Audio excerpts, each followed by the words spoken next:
नमस्कार दोस्तों, आप देख रहे हैं आई ऑफ ट्रुथ और मैं हूं आपके साथ आलू जैन रोहतगी। और आज हमारे साथ सीपीआईएम की वरिष्ठ नेता वृंदा कामत है। बहुत बहुत स्वागत है। सीधा क्वेश्चन करते हैं। चर्चा में चल रही है बहुत बात कि देश भर से सफाया हो चुका है लेफ्ट पार्टी का, स्ट्रगलिंग डेज वापस आ रहे हैं। और किस तरह से आप इसको देखती हैं? पहली बात ये है कि सफाया तो हुआ ही नहीं, और जो ये सपना देख रहे हैं, मैंने सुना था बीजेपी लीडर्स के बयान कि अभी भारत कम्युनिस्ट मुक्त हो गए, तो ये उनकी जो है ना निराशा बहुत जल्दी होने वाला है, क्योंकि कम्युनिस्ट भारत के धरती पर जन्मे हैं, काम किए हैं, पहले भी, आज भी और भविष्य में। जब तक इस धरती पर इस प्रकार का शोषण होगा, जनता की, गरीबों की, मजदूरों की, किसानों की, समाज की, ये लाल झंडा कभी खत्म होना ही नहीं है।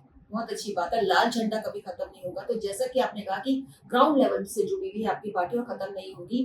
अब ग्राउंड लेवल की और आम आदमी की बात चल रही है, तो डेफिनेटली हम कॉकरोच जनता पार्टी की जरूर बात करेंगे। बहुत मुद्दा है जो छाया हुआ है, क्योंकि आपका भी जो बेसिक पर्पस है वो गरीब तबका, नीचे का तबका, और जो कॉकरोच पार्टी है वो भी यही कह रही है। और अभी एक और ट्विस्ट आया है, बहुत सब ट्विस्ट आ रहे हैं, लेकिन लेटेस्ट ट्विस्ट है कि अन्ना हजारे ने भी इसको सपोर्ट किया है। आपका क्या मानना है इस पार्टी के बारे में? कॉकरोच जनता पार्टी एक विशेष परिस्थिति में, जब चीफ जस्टिस ने इस प्रकार की टिप्पणी की, उसका जो एक पूरा एक रिएक्शन था, जो यूथ है, क्योंकि आज बेरोजगारी का जो एक हद है हमारे देश में, और अभी नीट एग्जाम के साथ जो हुआ, तो बहुत सारे ऐसे मुद्दे मिल गए थे और कॉकरोच जनता पार्टी का जन्म हुआ। क्यों नहीं ऐसे एक्सप्रेशन का अधिकार हमारे संविधान देता है? लेकिन आप देखिए, बीजेपी और आरएसएस के जितने भी ये इनका इकोसिस्टम है, किस प्रकार उन्होंने रिएक्ट किया। ब्लॉक कर लिया इंस्टाग्राम, ब्लॉक कर लिया फेसबुक, बोलने लगे ये सब पाकिस्तान की। What utter nonsense. आपको लग रहा है, और ये बात बहुत सामने आ रही है, जबकि ये ब्लेम किया जा रहा है और ये कहा जा रहा है, और काफी ये बात सामने आ रही है कि पाकिस्तान का हाथ है, लेकिन डेफिनेटली इसको डिनाई किया है। एक और अगर डिनाई सिर्फ नहीं अनु जी, ये उनके पास वो पूरे डेटा है। ये 90% से ऊपर, मतलब 95% से ऊपर ये हमारे देश के युवाओं ने साथ दिया। इनको इतना क्यों जलन हो रहा है, इतना इनको क्यों मिर्च लग रही है? वो बर्दाश्त नहीं कर सकते कहीं से भी डिसोनेंस हो। लेकिन इस समय जो हालात हैं, जैसे कॉकरोच जनता पार्टी सामने, उसके बाद एक हिट पार्टी सामने आ गई, जैसा कि आपने कहा कि ये विचारों की लड़ाई है, क्योंकि उसके भी देख रहे हैं कि फॉलोअर्स बहुत ज्यादा बढ़ गए और काफी लोग उसको भी फॉलो कर रहे हैं। तो ये विचारों की लड़ाई, आपको लग रहा है कि युवाओं में भी क्या इस समय विचारों की लड़ाई चल रही है, या एक प्रोपेगेंडा है ये जो उसको उठाया जा रहा है? मुझे लगता है कि ये तमाम दौर में यही जो आपने, अनु ने जो ये सवाल उठाया, विचारों की लड़ाई, निश्चित रूप पर विचारों की लड़ाई है। हिट का मतलब क्या है? हिट का मतलब वो स्प्रे है जो कॉकरोच को मार डालता है। इसका मतलब कॉकरोच जनता पार्टी ने जो भावनाओं को प्रकट किया, जो उन्होंने कहा कि हमें जात पात नहीं, हमें असली मुद्दे चाहिए, बेरोजगारी की, महंगाई की, सामाजिक न्याय की, करप्शन के खिलाफ, उस पे आप क्यों हिट करना चाह रहे हैं? क्यों आप हिट करना चाह रहे हैं? क्या ये मुद्दों में कोई गलत है क्या?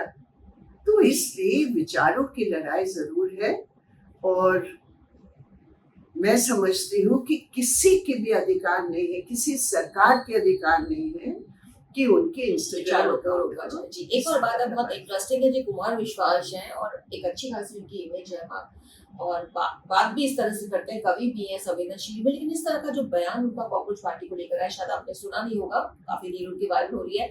उनका कहना है कि कॉकरोच अंधेरे में पनपते हैं, गंदगी फैलाते हैं, और जहां भी जाते हैं उस व्यवस्था को खत्म कर देते हैं। तो उनका, अगर उनको हिट पार्टी उनको हिट करके खत्म कर देगी, तो बहुत जल्दी उनको खत्म कर देगी। कुमार विश्वास ऐसा कह रहे हैं, और आपको पता है कि जैसे सब जानते हैं कुमार विश्वास भी कभी ना कभी अन्ना हजारे की टीम का एक बहुत बड़ा पार्ट थे। तो एक तरफ अन्ना हजारे हैं जो सपोर्ट कर रहे हैं, दूसरी तरफ लोगों की कुमार क्या विश्वास। प्रासंगिकता है, क्या रेलेवेंस है? कोई भी कुछ भी कह सकता है। अब वो कह रहे हैं कि कॉकरोच अंधेरे में पलते हैं, तो कमल का फूल कीचड़ में पलता है, तो उसमें कौन बहुत सी अच्छी बात बात है? आपने कही है, कमल का फूल। मतलब these are ji, ridiculous things, मतलब they are बिल्कुल, smart comments, I know, लेकिन विचारों की जो बात आपने बिल्कुल ठीक बात कही है, है, विचारों के लिए। मुझे लगता है कि वही मेन जी। बात। अब थोड़ा सा घूम के आते हैं, क्योंकि आप वृंदा जी, मैं आपको देख रही हूँ इतने सालों से आप सोशल इश्यूज पे बहुत काम कर रही हैं, पॉलिटिकली अपार्ट तो है ही, पर सोशल इश्यूज पे आपके काम है। पिछले कई सालों में देखा है कि थोड़े से केसेस सामने नहीं आ रहे थे डॉगरी के, लेकिन अचानक पिछले कुछ दिनों से देखा आपने, एकदम से लगा कि जैसे डॉगरी के जो केसेस हैं, एकदम से लग रहा है एकदम सामने आ गए हैं। अब ये हाईलाइट ज्यादा हो रहे हैं, चाहे वो दिशा का है, चाहे वो दीपिका का है, एक तो केसेस और है।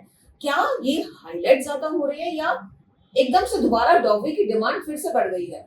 अगर आप एनसीआरबी के फिगर्स देखते हैं, क्योंकि आपकी और मेरी एक अलग समझ हो सकती है, आप भी सामाजिक इश्यूज को बहुत कवर किए हैं, आप भी जानते हैं उसकी पूरी बैकग्राउंड। अगर आप केवल डेटा पर जाते हैं, तो एनसीआरबी का जो डेटा है वो दिखाता है कि हर साल 6,000 से 7,000 हर साल यंग विमेन जिनकी शादी 6 साल के अंदर अंदर हुई है, उनकी 304 बी डाउरी डेथ या जबरदस्ती ऐसी परिस्थिति बनाई गई जिसमें आत्महत्या करने को मजबूर किया, जो डाउरी डेथ में आता है। तो आप देखिए पिछले 10 साल में लगभग 60,000 से 70,000 महिलाओं की इस परंपरा, इस सो कॉल्ड ट्रेडिशन के नाम और पर वृंदा जी उनकी इसके बीच हत्या में, हुई है। जी, और इन सब के बीच ये इम्पोर्टेंट है कि ये रिपोर्टेड केस है, जो अनरिपोर्टेड केस रह जाते हैं उनकी बात ही नहीं है। बिल्कुल सही आपकी बात है, लेकिन ये भी एक सवाल जो आपने कहा कि क्या रिपोर्टेड है या अनरिपोर्टेड है, ये कैसे अभी सामने आ रहा है। हकीकत ये है कि आज हमारे पूरे, अगर आप सरकारी माहौल को देखते हैं, नारी शक्ति की परिभाषा को अगर आप सरकारी शब्दों में देखते हैं, तो घर के अंदर जो वायलेंस है उस पर पूरे तौर पर एक ढकने लग गई है, ढक गया है। क्यों? क्योंकि आदर्श परिवार में ये सब नहीं और होता आप है, एजुकेटेड भी हैं, और ये हो रहा है। बड़ी फैमिली। इसलिए आप देखेंगे कि कभी भी जो हम लोग 70 और 80 और 90 के बिल्कुल। दशक में जब आप जर्नलिज्म में आए थे, और उसके बाद उस समय ये एक बहुत चर्चित था, क्योंकि सरकारें भी उसके बारे में संवेदनशीलता दिखाते थे आंदोलन के चलते। आज सरकार 6,000 डाउरी डेथ हर साल में, 70,000 10 साल में, एक शब्द भी बोले, कभी भी बोले, कभी नहीं। क्यों? क्योंकि हमारी भारतीय परंपरा ये है कि नारी को घर के अंदर एडजस्ट करना पड़ेगा, मारपीट हो, दाग लग जाए, आजकल काला चश्मा मिलता है सस्ते में, उसको लगा लो, लेकिन पड़ोसी को, समाज को दिखाना नहीं चाहिए कि घर में तुम पिट रहे हो। लेकिन एक बात है वृंदा जी, आपको लगता है ओवर द टाइम पीरियड ये बिल्कुल नहीं बदला ट्रेंड? क्योंकि आज की फैमिली, आज की लड़कियां पढ़ी लिखी भी हैं, इकोनॉमिकली भी इंडिपेंडेंट है, आपको लगता है कहीं कुछ चेंज नहीं हुआ है? चेंज क्यों नहीं हुआ है? चेंज जरूर हुआ है। चेंज इसमें नहीं हुआ है कि जो स्टेटस को पैट्रियार्की की है, पुरुष प्रधानता की है, अभी भी अगर ऑफिशियली आप उसको, चुप रहने का, खामोशी का मतलब क्या है अनु जी? खामोशी का मतलब है सहमति। जब ऐसे चल रहा है और आप खामोश है, इसका मतलब आपकी सहमति है, आप चाहते हैं कि लड़की चुप रहे। और जब लड़की बोलेगी तब उसके माँ बाप के ऊपर अभी भी 10 लोग हैं जो कोसेंगे और कहेंगे अरे इसकी लड़की तो घर आ गई। तो माँ बाप भी लड़की के ऊपर दबाव डालते हैं, थोड़ा देख लो, हमने इतना खर्च किया तुम्हारी शादी में, हमने गाड़ी दी, हमने मकान दिया, हम कर्जा लेकर तुम्हारी शादी की, तुम घर आ जाओगे तो वो सारा हमारा इन्वेस्टमेंट खत्म हो जाएगा।